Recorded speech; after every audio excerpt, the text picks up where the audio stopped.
Salut les amis, c'est Bobo, de retour sur YouTube avec cette petite vidéo poker sur mon challenge NL10. Ça fait longtemps que j'avais pas fait de vidéo, j'avoue qu'il y avait un petit relâchement. Je continue à jouer au poker et à pas mal bosser le jeu, mais j'avais pas fait de vidéo. Et j'ai eu un petit rappel à l'ordre d'un pote qui m'a remotivé à faire cette vidéo. Et donc bah, merci à lui, j'espère qu'il appréciera le travail. On commence tout de suite avec le graphique. Donc ce graphique, je vous avais quitté ici, à un peu plus de 12 caves gagnées, et j'ai poursuivi jusqu'à atteindre 12 000 mains. Donc en fait, même si on avait établi un challenge comment dire, à atteindre 5 000 mains, j'avais fait 5 500 à peu près, j'ai quand même poursuivi le cash game, puisque ça se passait bien, et je suis arrivé à ce point-là. Alors, il y a quand même eu ici voilà, une belle ascension, et là une période catastrophique qui a été assez dur à gérer. Bon, comment dire, assez dur à gérer au niveau poker, hein, mais assez compliqué quoi, en termes de jeu. Et heureusement, j'ai réussi à inverser la tendance et à tout remonter, et même plus. Donc ça c'est bien, ça prouve aussi une certaine voilà, capacité de réaction et puis qu'il y a quand même un certain niveau de jeu. Mais c'était dur, donc ça en fait ça a deux conséquences principales. Ben, la première c'est qu'on a tout perdu et donc on a l'impression que toute cette période-là, qui a peut-être duré, je sais pas, 2 semaines, a servi à rien. Donc ça c'est assez dur. Et puis l'autre, c'est qu'on remet en doute pas mal de choses. On se dit, attendez, là ça s'effondre, où est-ce que je vais finir? Est-ce que je vais tomber là à 3 BB100 alors que j'étais peut-être à 15 BB100, 20 BB100 avant? Est-ce que je vais carrément retomber à zéro et je vais dire, vas-y, j'arrête, j'ai tout perdu? Je me dis, mais est-ce que tout ce que j'ai fait avant, c'était que de la chance? Qu'est-ce qui s'est passé? Et donc, il y a une grosse remise en question quand on fait plus du tout de résultats, quoi. Et que quand quasiment à toutes les sessions, on fait que perdre, c'est très dur. Je pense que, euh, voilà, je pense que tous les joueurs ressentent ça. Et donc, bah, c'est une leçon pour la suite aussi, de savoir survivre dans les périodes difficiles. Et il y avait une définition d'Alexandre Luneau, là, qui est un grand joueur de poker, qui disait le vrai métier d'un joueur de poker, c'est arriver à rester le meilleur possible dans les périodes galères, quoi. En gros, il y aura toujours pas mal de périodes difficiles où on est en train de chuter, mais ce qui compte, c'est de garder la vision à long terme et d'avoir vraiment un bon niveau de jeu, quoi, et de bien jouer. Donc, on continue cette vidéo. On va y aller, je pense, assez relax. Je vais pas forcément parler de tout ce qui est affiché. Je vais peut-être voilà, parler de ce qui me fait plaisir. Le temps de jeu, assez impressionnant quand même. 105 heures de jeu sur ce challenge. Pas mal de travail sur une seule table, avec un peu plus de la moitié du temps sur une seule table. Donc c'est vraiment, ça s'adresse vraiment normalement aux gens qui débutent le poker ou qui sont vraiment les premiers mois de jouer sur une seule table. Après, les gros joueurs de cash game, ils sont sur 4 tables, 6 tables, etc. C'est pas forcément la peine, mais comment dire, quand on débute, c'est pas la peine, mais c'est vraiment ce que font les joueurs pour avoir un gros volume de jeu et pouvoir vraiment avoir après des gains significatifs. Mais en tout cas, par contre, pour l'aspect progression, bien comprendre ce qu'on fait, être très concentré sur l'action, etc., c'est vrai qu'une seule table, c'est l'idéal. Mais alors, faut avoir envie de s'investir dans un rythme comme ça, quoi, qui va consommer beaucoup d'heures.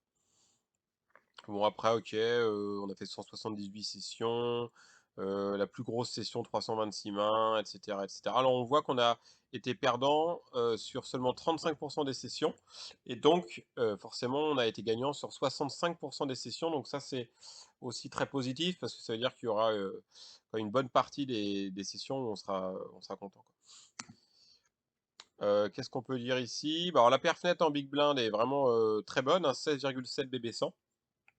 C'est à mettre un peu en regard d'un échantillon de main qui est faible par rapport à vraiment ce qu'on appelle connaître son niveau de jeu en cash game, c'est-à-dire que vu qu'il y a une grosse part d'aléatoire sur des échantillons de 10 000 mains, ça peut sembler beaucoup, et moi au début j'avais fixé 5 000, mais sur un échantillon de 10 000 mains, la variance a une part encore trop importante pour vraiment se dire mon niveau c'est 16 BB100, quoi.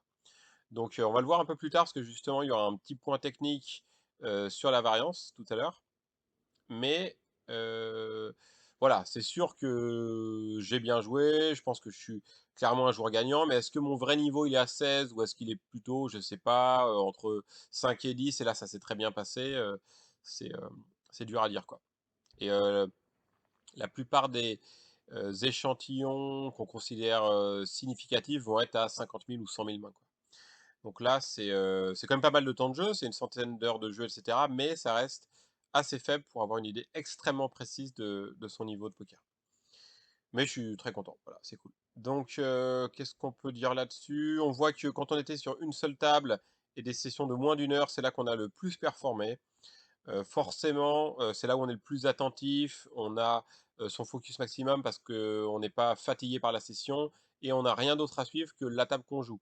Donc on va tout scruter, alors que quand on a plusieurs tables, on peut peut-être rater des infos, peut-être qu'il y a un joueur qui a fait une certaine, mise à l'autre table, on n'a pas pu regarder parce qu'on était concentré sur un autre coup, ou alors on a 2 coups très importants en même temps. On se retrouve sur 2 décisions river en même temps et on est un peu débordé par l'émotion parce que c'est des gros pots. On n'arrive plus à très bien raisonner et en plus, on mélange tout. On ne sait plus, qu'est-ce qui s'est passé pré-flop sur, une des tables parce que, l'autre table, aussi, il y a beaucoup de pression et cetera. On a du mal à se rappeler du début du coup et ça peut faire, voilà, ça peut avoir des conséquences un peu galères. Donc forcément, on est meilleur, sur peu de tables et sur des durées courtes. Mais ceci dit, voilà, si après on veut aller plus loin, progresser et avoir un gain horaire, comment dire? Assez, rentable, on est obligé de plus tard de multitabler, quoi. Les gros joueurs de cash game sont tous, certainement entre 4 et 6 tables, quoi. Donc, voilà ce qu'on peut dire, si le pire downswing aussi a été de 6 caves, donc c'est, bah, celui qu'on a vu vers la fin du challenge, là où on est pas mal tombé, quand même. 576 blinks perdus, à la suite par rapport à son précédent maximum. Donc, on va arriver sur un point intéressant. C'est un point technique. Donc, j'en avais fait deux, je crois, dans les, dans les petits points intermédiaires du challenge l'année dernière. Il y en avait un sur le mental, il me semble, et un sur les différents types d'adversaires qu'on peut rencontrer. Donc, un autre point extrêmement important, notamment quand on débute, c'est la variance et les downswings qui en découlent. Donc voilà, on peut se concentrer sur le mot variance et le concept de variance, ça englobe un peu tout ça. Donc qu'est-ce que la variance? On va ouvrir son dico et parler concrètement de la définition officielle. La variance d'une variable aléatoire est la mesure de la dispersion des échantillons autour de la moyenne. Ok? C'est-à-dire, elle caractérise la capacité à prendre des valeurs plus ou moins éloignées de son espérance. Donc, l'espérance mathématique, c'est le résultat moyen qu'on attend d'un tirage. Donc par exemple, on va avoir une pièce, pile ou face, on va faire 10 tirs, on va avoir une espérance de pile de 5 sur 10. C'est le résultat moyen qu'on doit attendre, qu'on peut attendre, puisque la probabilité de faire pile est de 0,5, on fait 10 tirs, la probabilité normalement va être d'obtenir 5 fois pile et 5 fois face en moyenne. Par contre, la variance va intervenir. Donc sur une série courte comme ça de 10 tirages, on peut très bien avoir 8 piles et 2 faces, ou 7 faces et 3 piles. Mais en fait, on va être très souvent éloigné de l'espérance mathématique, éloigné de la moyenne, et avoir des résultats assez différents de ce qu'on attend. Et donc, c'est pour ça qu'on dit que la variance, c'est la dispersion autour de la moyenne. Donc, si on reprend notre exemple de pile ou face, là on avait 10 tirages. Maintenant, si je fais 4 millions de tirages, je vais avoir très certainement au moins 1 900 000 et quelques de piles et maximum 2 100 000 de faces. Parce qu'en fait, l'échantillon sera tellement grand que la variance va être quasiment nulle. Ok, la variance, elle va disparaître parce qu'on va faire énormément de tirages au sort. Par contre, sur deux tirages, la probabilité d'avoir deux fois pile est extrêmement grande, quoi. Est très très probable en fait. Donc, c'est comme ça qu'il faut comprendre la variance. La variance, c'est tout simplement la capacité de quelque chose qui normalement va tomber sur une certaine valeur, de s'éloigner de cette valeur. Donc, on peut dire également la variance, c'est égal à la chance sur le court terme. Et pour contrer la variance, il faut jouer à long terme. Donc, c'est comme l'exemple des pile ou face. Si on joue énormément de mains et qu'on joue bien et qu'on a un meilleur niveau que les autres, on va forcément gagner à un moment donné, même si sur le court terme, on peut perdre parfois. On a une paire d'as, le mec a 7 et 2, il nous fait une double paire et il nous bat. Ok, ça va arriver de temps en temps, mais si on est bon, on va gagner sur le long terme. Donc, prenons un exemple plus concret, c'est l'exemple d'un win rate de poker. Donc, on gagne 8 big blinds toutes les 100 mains. Donc, c'est notre niveau. Voilà, on l'a validé sur un gros échantillon. On sait que c'est notre niveau de poker. Ok. Donc, 8 big blinds 100, ça va être ce qu'on attend comme résultat. Donc, c'est notre espérance mathématique. Si on joue 100 mains, logiquement, on va gagner 8 big blinds. Mais si on joue 100 mains, ça se trouve, on va perdre 35 big blinds. Sur un échantillon très petit comme ça d'une session, on ne sait pas ce qui va se passer, ok? Donc, on voit sur les exemples d'en dessous que la déviation va être de plus en plus faible au fur et à mesure qu'on augmente l'échantillon. Donc, si on est sur 10 000 mains, on va avoir une déviation de 10 big blinds 100. Et si on est sur 50 000 mains, la déviation baisse à 4 big blinds 100. Donc en gros, sur un échantillon de 10 000 mains, c'est assez faible. C'est pour ça que je prenais mon résultat avec des pincettes tout à l'heure. Parce qu'on peut très bien avoir une déviation tellement forte qu'on se retrouve négatif sur 10 000 mains, alors qu'on est un joueur extrêmement gagnant au poker. Sur le long terme, 8 big blinds 100, c'est vraiment un bon niveau. Par contre, sur 50 000 mains, on va être forcément positif. On va être entre 4 big blinds 100 et 12 big blinds 100. Donc en fait, la déviation va être plus faible. Donc si on veut, cette déviation va devenir de plus en plus faible au fur et à mesure que l'échantillon va augmenter. Et en fait, l'échantillon tendant vers l'infini, la variance va tendre à disparaître. Quelles sont un peu les conséquences de la variance? Donc déjà, on peut gagner plusieurs sessions de suite en étant mauvais, ou perdre plusieurs sessions de suite en étant bon. C'est-à-dire que on va avoir pas de chance sur le court terme. Donc le fameux exemple des As, on a une très bonne session, on a gagné 85 blindes, on est content. On se retrouve à partir à tapis avec les As, c'est bien joué. Et l'autre nous craque les As et on perd 100 blindes et on finit légèrement négatif de du coup 80 moins 100 de 20 blindes alors qu'on a hyper bien joué la session. Et ben c'est pas de chance, voilà. On avait peut-être 80-85% de chance de gagner avec les As. On l'a pas eu et c'était sur le plus gros pot du coup. Parce que des fois, voilà, on n'a pas de chance sur un petit pot, c'est pas grave, mais sur un énorme pot, si on n'a pas de chance, ça a plus de conséquences.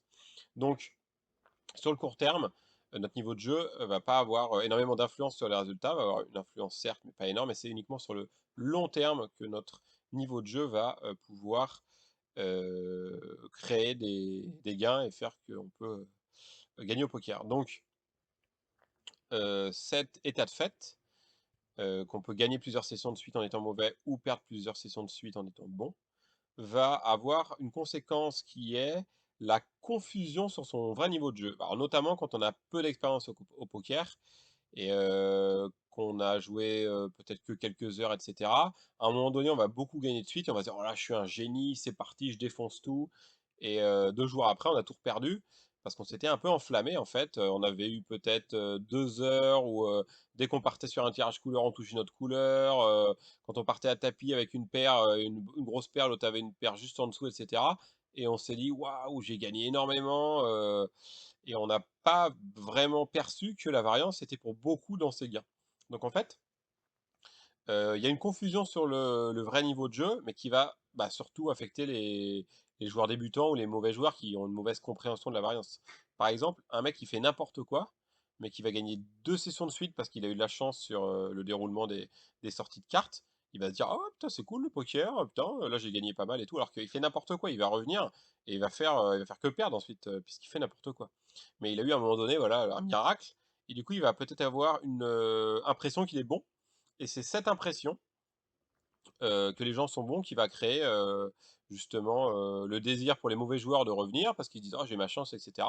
Alors qu'en fait, sur le long terme, ils gagneront jamais parce qu'ils voilà, ils ont pas envie de bosser le poker ou etc. Mais en tout cas, il y a une confusion sur son vrai niveau de jeu. Donc quand on est un bon joueur, souvent on est aguerri, on est habitué à avoir pris des sales coups, à avoir eu vraiment des périodes dégueulasses, des downswings où on en prenait plein la gueule pendant des semaines au poker.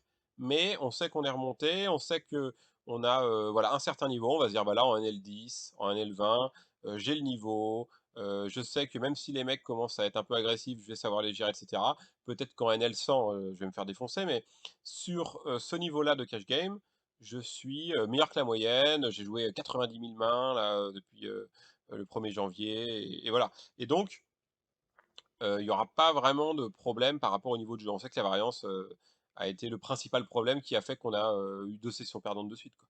Par contre, quelqu'un qui connaît pas très bien la variance et qui est un peu débutant, va avoir une grosse confusion, et du coup la grosse spécificité du poker par rapport au tennis, bah, c'est qu'on peut gagner sur le court terme. Par exemple, moi je vais affronter Nadal, je vais jamais, jamais, jamais, jamais, jamais gagner. C'est impossible. Il a un niveau de jeu tellement supérieur à moi, et le hasard a une toute petite importance. Donc par exemple, il va faire une amortie, ça touche le filet, ça retombe de son côté, ok, je gagne le point, mais je veux dire, là, il faut gagner 2 sets, voire 3 sur un grand chelem. Donc je ne battrai jamais Nadal au tennis. Bah, justement, par contre, au poker, bon, je sais pas trop, il avait fait un peu de poker, donc il se débrouille peut-être pas mal, mais supposons qu'il ait un niveau bon, sur, je sais pas, une demi-heure de jeu au table, je peux le défoncer. C'est très probable. Donc, voilà, la variance va niveler en fait les gens, et va faire que on va avoir des gens pas bons, qui font n'importe quoi, qui vont pouvoir gagner sur le court terme. Et cet état de fait, c'est-à-dire euh, la difficulté à savoir vraiment pourquoi on a gagné, bah, ça rend le jeu extrêmement différent de toutes les autres activités. Ou les sports de compétition, bah, quand on n'y arrive pas, voilà, on comprend, on se fait défoncer au 100 mètres par Usain Bolt. Enfin, je veux dire, si tu fais 13 secondes et demie quand il fait 9 secondes 6, t'as compris que t'es pas bon en sprint, quoi. Alors que là, c'est très difficile de le comprendre au poker. Voilà, c'était une longue parenthèse, mais je pense que c'était intéressant. La variance va créer également des parcours accidentés, euh, au masculin normalement, mais c'est pas grave. Et donc va créer par définition des downswings. Donc revenons rapidement sur mon graphique. Voilà, moi, sur cette performance de 16 BB100, logiquement, s'il n'y avait aucune variance au poker, j'aurais fait hop, hop, hop, hop, hop, hop, hop, hop, hop, hop, hop, hop, hop, tac, tout droit, une belle ligne droite, tranquille, j'aurais fait que gagner. Malheureusement, la variance va intervenir, c'est-à-dire que le hasard va intervenir, et il y aura sur des échantillons un peu plus courts, forcément des périodes où on baisse, même si notre tendance générale est que on va gagner plus souvent que perdre.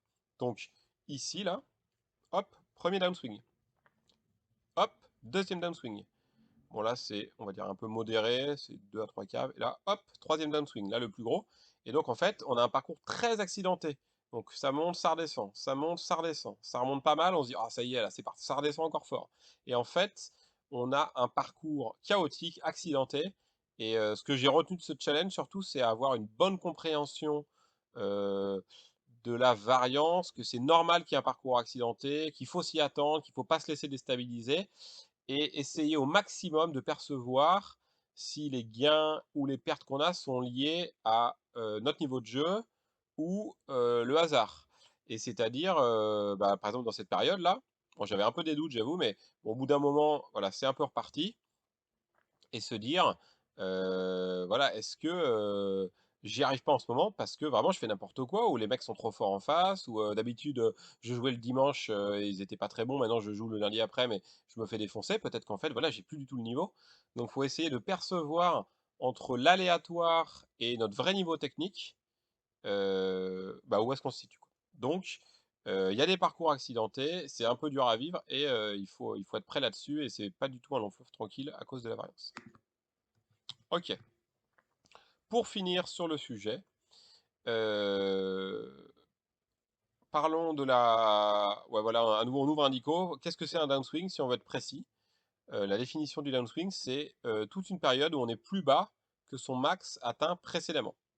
Donc, on revient à nouveau sur le petit graphique. Ici, le downswing, c'est pas de ici à ici, ok? C'est de là à ce point-là, enfin un tout petit peu en dessous, mais voilà, au moment où on revient exactement à son ancien maximum. Donc tout ça, c'est un downswing. C'est pas parce qu'ici on est en train de remonter. Ce petit bout, c'est aussi, on est dans un downswing. En fait, être dans un downswing, ça veut dire être plus bas que son maximum. Voilà, tout simplement.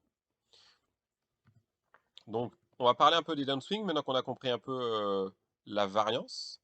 Parce que bon, la variance, voilà, c'est une chose à bien appréhender, et notamment de faire le tri un peu pour connaître son vrai niveau de jeu. Mais au-delà de ça, la variance va créer des accidents et des downswings. Et là, c'est concrètement des choses qu'on peut un peu mesurer, appréhender, anticiper, etc.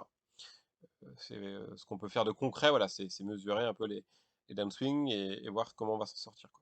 Puisque la variance, c'est juste on va dire un concept, et le downswing, c'est la concrétisation malheureuse, sachant qu'il y a aussi des upswings, c'est-à-dire des énormes périodes où on fait que gagner, qui sont parfois liées également à la chance. Donc, le problème d'un downswing, quand on est plus bas que son max atteint précédemment, c'est qu'on a le sentiment d'avoir perdu de l'argent.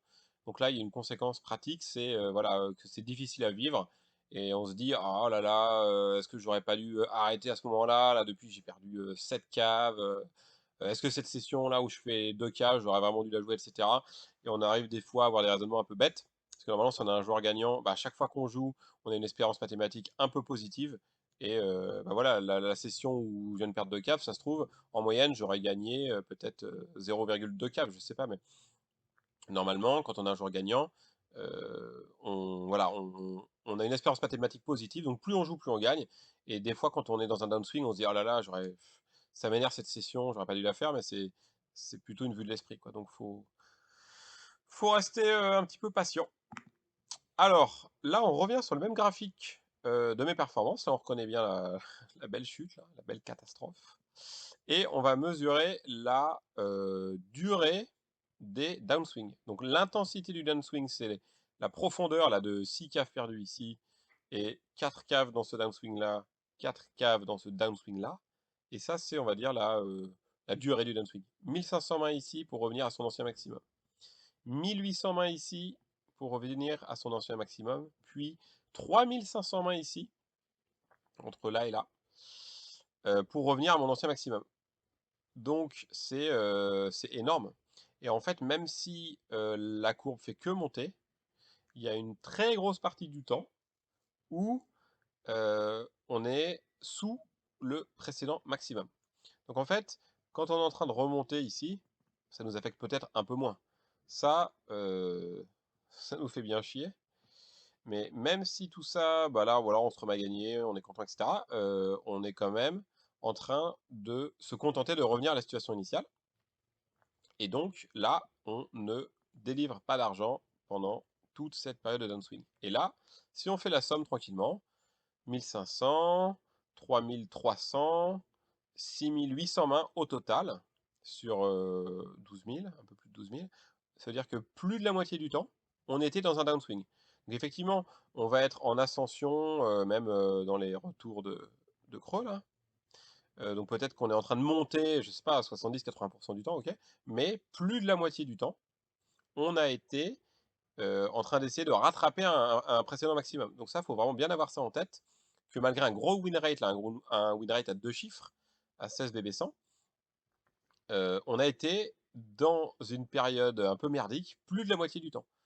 Donc voilà, c'est comme ça, c'est la réalité des graphiques de poker, parce que c'est des parcours accidentés, car il y a de la variance. Donc en fait, ok, on gagne souvent, on est souvent en train de monter, mais la moitié du temps, ou plus, en tout cas dans mon graphique à moi, on est en train d'essayer de revenir sur le précédent maximum.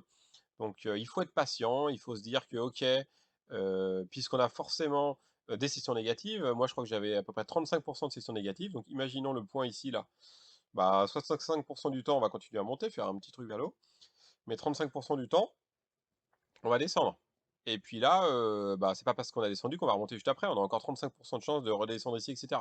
Donc en fait, on a quand même pas mal de probabilité d'être sur des petites phases descendantes, et on a forcément voilà, des périodes de downswing où on est plus bas que le max, et plus ça descend, plus on va mettre de temps à remonter, etc. Donc voilà, ce qu'il faut retenir, c'est que même si on a un bon win rate, on va être en train d'essayer de rattraper notre max plus de la moitié du temps, et c'est super difficile à gérer, quoi. Donc il faut bien avoir conscience que c'est normal en fait, que c'est des résultats assez classiques. Donc pour conclure sur ce sujet de la variance, je vous recommande chaudement d'aller sur le site primedop.com, qui permet de faire des simulations de variance, c'est-à-dire que ça va vous permettre, vous mettez votre niveau, 5 BB100 ou 10 BB100 ou 15 BB100, vous mettez le nombre de mains que vous prévoyez de faire, et ça va calculer tous les scénarios possibles qui peuvent vous arriver. donc les meilleurs résultats possibles et les pires résultats possibles basés sur le nombre de mains. Donc en gros, ça va faire des tirs aléatoires, mais basés sur votre niveau moyen, et ça va vous faire une distribution de tous les scénarios envisageables. En gros, voilà, c'est un petit tirage de Monte Carlo par rapport à votre niveau standard, et ça va inclure la déviation et vous donner un spectre de résultats possibles. Donc concernant les downswings, puisque c'est ce qu'on regardait, ça permet de déterminer la portion du run dans laquelle on va être en downswing. Donc ici, on a une table pour quelqu'un qui a 5 BB100, ici à 10 BB100 et là à 15. Donc prenons un downswing de 10 caves, donc quelque chose d'assez violent. Quelqu'un qui est à 5 BB100, donc qui va être un joueur gagnant assez correct, hein, 5 BB100 c'est pas mal, va être dans un downswing de 10 caves ou plus pendant un peu plus de la moitié du temps. Donc c'est quand même extrêmement violent. Après, si on a un win rate de 10 BB100, on va être dans un downswing de 10 caves ou plus pendant 26% du temps, donc c'est quand même beaucoup plus confortable. Et si on est à 15 BB100, on va avoir ce problème seulement 10% du temps. Donc là, c'est nettement plus confortable. Donc ce qu'il faut retenir déjà, c'est que plus on est bon, plus les downswings vont être courts. Ok. Bah, forcément, plus les downswings vont être faibles en intensité, puisque si on est dans un downswing de 30 caves seulement 0,05% du temps, bah, c'est possible aussi que ça n'arrive jamais. Puisque ça veut dire que voilà, c'est je sais pas, je joue 100 000 mains. Bon, je vais dire des conneries là. Mais vous voyez ce que je veux dire. Par rapport à lui, qui va être 0,27% du temps dans un énorme downswing, c'est quand même beaucoup plus confortable d'avoir ce chiffre-là. Donc, ce qu'il faut bien comprendre, c'est que c'est pas la probabilité que ça arrive, c'est la portion euh, du temps où ça va arriver sur un échantillon. Je crois que le mec a prédéfini genre 10 millions de mains. Donc, il a mis un échantillon qui est quasiment à l'infini, et du coup, ça va juste nous donner la distribution moyenne de temps où on va être là-dessus, quoi. Donc, si on part sur 100 000 mains, voilà, ça, il y a vachement de chances que ça arrive jamais. Donc, si on reprend un petit peu, on va prendre le mec à 10 BB100 et qu'on regarde les différentes intensités de downswing. Ça, c'est les énormes downswings de 50 caves. Ça, c'est les downswings de 10 caves. Et ça, c'est les downswings de 3 caves ou plus.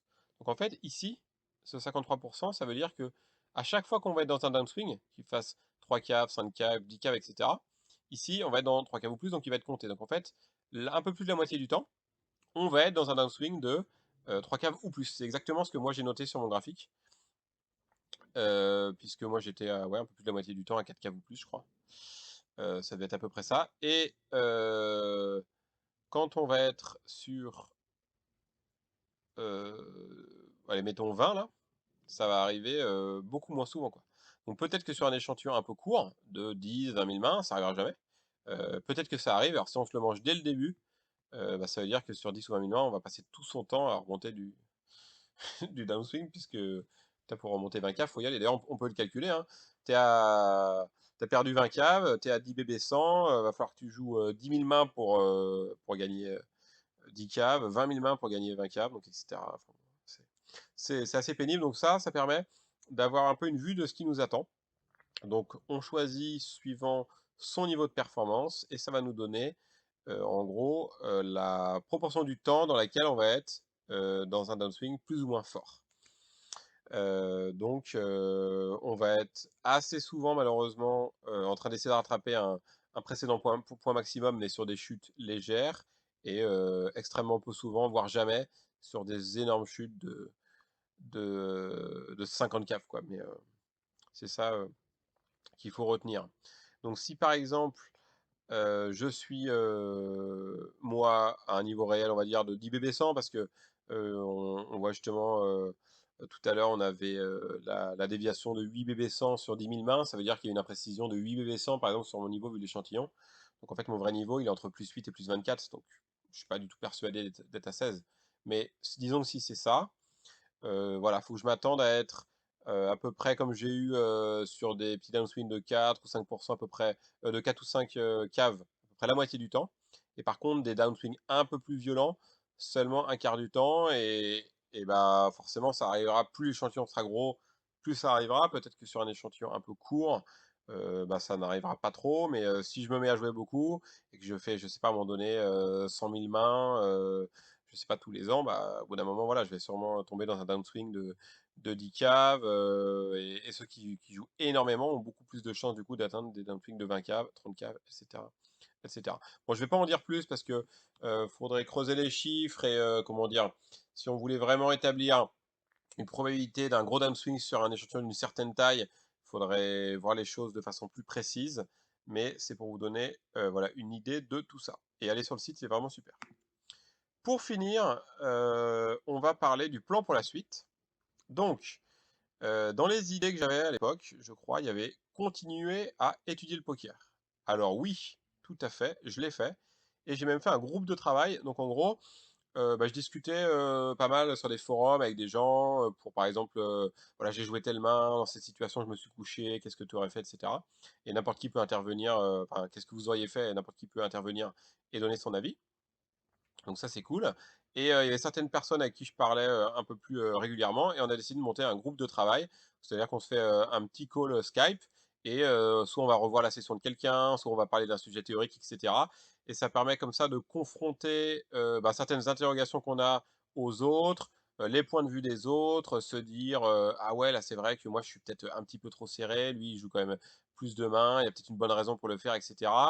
Et bah, c'est hyper important pour la progression parce que si on garde uniquement ses habitudes et son point de vue, bah, tout ce qu'on maîtrise bien et qu'on fait bien, bah, c'est nickel, mais tout ce qu'on fait mal, on s'en rend pas compte. Donc c'est un petit frein à la progression. Si on veut continuer à s'améliorer, c'est quand même très important de comparer ce qu'on fait avec les autres. Et ils peuvent nous dire, bah ça, moi j'aurais fait différemment, etc. Et si c'est dans une atmosphère un peu sympa avec une critique constructive, c'est plutôt bien. Par exemple, moi, un de mes défauts, c'est peut-être d'être un peu trop serré, et notamment quand les mecs me relancent en 3 bêtes, de coller vraiment seulement des très bonnes mains, alors peut-être qu'il faudrait que je colle un peu plus souvent, peut-être des mains comme Valet 10 suité, qui peuvent voilà, faire quelque chose, etc.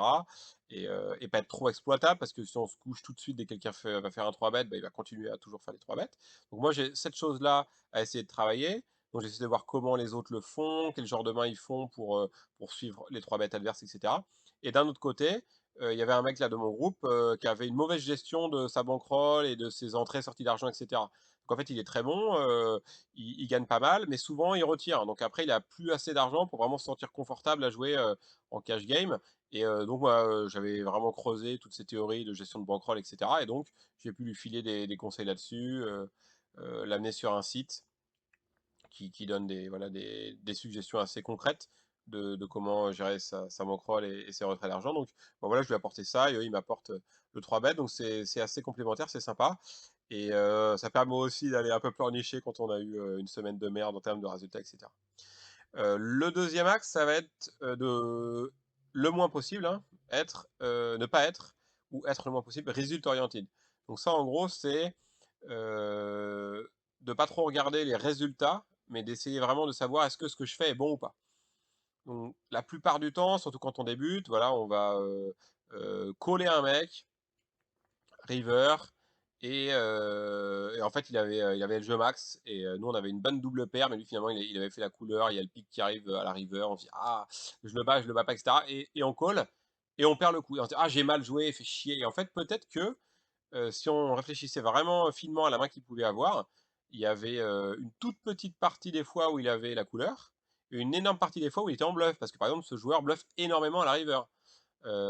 Et donc c'était un bon call en fait, c'est juste que cette fois-ci ça n'a pas marché, mais c'était un bon call. Et là c'est justement ça être result oriented, c'est-à-dire prendre vraiment la conclusion du coup, est-ce que j'ai gagné ou perdu, comme étant ça qui fait que le coup est bien joué, alors qu'il y a énormément de paramètres différents. Ou alors, autre chose, on va être sur un coup, on hésite à jouer une main ou pas. Par exemple, j'ai un valet 10 et il y a un mec qui a relancé, il est en début de position, je me dis, ah, valet 10 c'est un peu limite, et je le couche, et là tombe valet, valet 4. Et je me dis, ah, fais chier, j'aurais eu brelan. Bah non, je veux dire, avant que le flop soit affiché, ma main, bah, c'est valet 10. Le mec qui a joué, c'est un mec qui est en début de parole, qui a une range très forte. En moyenne, cette main valet 10 ne va pas réussir à s'en sortir. Donc il faut coucher cette main, c'est bien joué. La plupart du temps, il y aura peut-être, je sais pas, bah, s'il y a As-Roi-2, bah, lui avec sa reine forte, il nous défonce et on est en galère avec notre valet 10. Donc il faut raisonner vraiment sur, quel est le meilleur coup joué indépendamment de son résultat et ça, c'est assez difficile. Il faut continuer à bosser là-dessus. Alors toujours se remettre en question. Donc ça fait partie d'un peu, à la fois être résultat orienté, à la fois bien comprendre la variance. Est-ce que c'est moi qui ai eu de la chance, donc finalement j'ai pas forcément hyper bien joué, j'ai encore d'autres trucs à travailler, etc. Donc, donc à la fois au niveau de la variance, de la compréhension de notre vrai niveau de jeu, de pas trop regarder les résultats, etc. Ça fait partie de ça, mais peut-être qu'il y a d'autres choses aussi. Est-ce que je peux peut-être essayer de jouer moins de tables parce que ça fait baisser la qualité de mon jeu. Est-ce que vraiment j'ai choisi les meilleurs horaires de la journée pour jouer parce que là il y avait quand même c'était l'après-midi, c'est quand même plutôt des réguliers, etc. Donc se remettre en question sur toutes les différentes facettes du poker et continuer à le faire pour progresser. Et enfin, la question que j'avais à l'époque, essayer de monter vers la NL25, ai-je vraiment le niveau? Alors bon, ai-je vraiment le niveau? C'est encore tôt pour le dire, mais c'est en cours, ça y est, je suis quand même monté en NL25, j'ai fait plus de mains que le graphique de NL10, et on en parle très bientôt. Je vous laisse parce que j'ai pris beaucoup de votre temps, j'étais un peu dans le détail,